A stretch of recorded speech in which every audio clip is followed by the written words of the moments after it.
ये मेरे नागपुर कार्यालय को ज्वाइन करने की घटना से संबंधित अनुभव है जो कि मैं आपसे साझा कर रहा हूँ।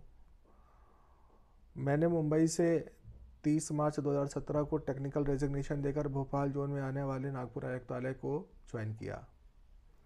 चूंकि मैं समान पद पर केंद्र सरकार में नौकरी कर रहा था, अतः मैंने नागपुर के CPWD होम्स में के हॉलीडे होम्स में रुकने का इंतज़ाम किया। लेकिन सबसे पहले मैं ऑफिस गया क्योंकि रोजी रोटी का सवाल था, इसलिए भी कहीं कहीं देर ना हो जाए। मैं सबसे पहले इस कार्यालय में कंट्रोल रूम के पास उतरा। उस समय मैं ओला कार से ऑफिस में अपना होल्डाल लेकर आया था।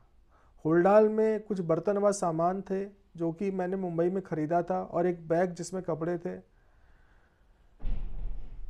जैसे मैं कंट्रोल रूम वाले ऑफिस के पास उतरा, कार से उतरा, तुरंत वहाँ कंट्रोल रूम में तैनात इंस्पेक्टर और हवलदार ने कहा कि साहब आने वाले हैं, अपनी गाड़ी हटाओ। अगर ये मेरी नौकरी की पहली ज्वाइनिंग होती तो मैं डर गया होता, और उस पर भी इंस्पेक्टर खूबसूरत लड़की थी।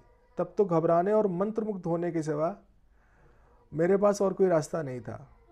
परंतु मुंबई में मैं स्वयं इंस्पेक्टर था, वह इसी पद व इसी विभाग पर था।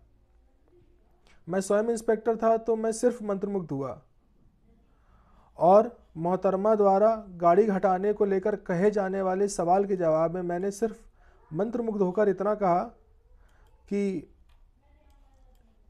नागपुर जोन ज्वाइन करने आया हूँ, मैं भी इंस्पेक्टर हूँ और टेक्निकल रेजिग्नेशन देकर यहाँ आया हूँ। मैं मोहतरमा से उनका नाम पूछता, इससे पहले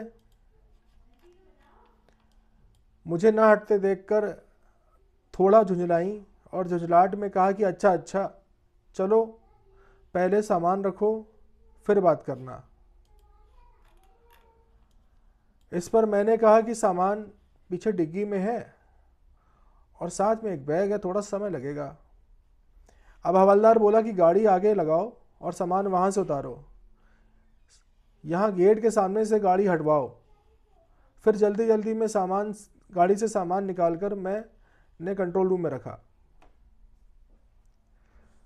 उसके बाद मैं वहाँ से रूम नंबर 215 गया।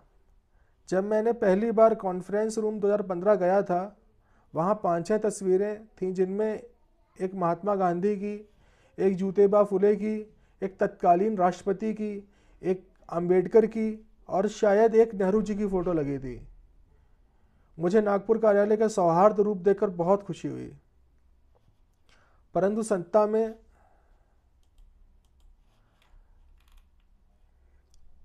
अब सत्ता में बीजेपी होने से अब वहाँ राष्ट्रपति व प्रधानमंत्री या केवल प्रधानमंत्री की तस्वीर लगी है। फिर डॉक्यूमेंट वेरिफिकेशन हुआ।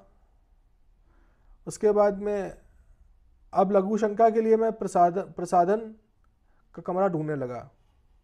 जब मैंने पहली बार प्रसाधन देखा तो मुझे बहुत निराशा हुई। बॉम्बे के कार्यालय की तुलना में यहाँ पर लेबोरेटरी की व्यवस्था बहुत ख़राब मिली, जिससे मेरा मन बिल्कुल खिन्न हो गया। घूमते घूमते पता चला कि यहाँ तीसरे माले पर ऑडिट वाले बैठते हैं।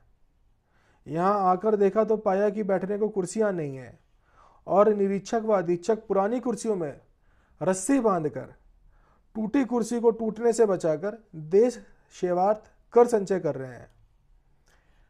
31 मार्च 2017 को मार्च का अंतिम दिन था। नागपुर में गर्मी का प्रकोप जारी था। ये केवल उनको पता हो सकता है जो नागपुर में काम करते हैं, रहते हैं, कि गर्मी यहाँ पर कितनी तेज पड़ती है। निरीक्षक व अधीक्षक पुराने पेंट हुए कूलरों में नई घास से छनते पानी को हवा में बैठे थे। कुछ अपने पुराने कूलर की जंग लगी बॉडी से बचते हुए आवाजाही कर रहे थे। पूरे दफ्तर में जहां कूलर नहीं था वहां गर्मी का भीषण कहर जारी था। बॉम्बे में पदों की समानता के कारण चाहे एसी हो, डीसी हो, कमिश्नर हो, सभी को वातानुकूलित माहौल में बैठने की सुविधा उपलब्ध थी।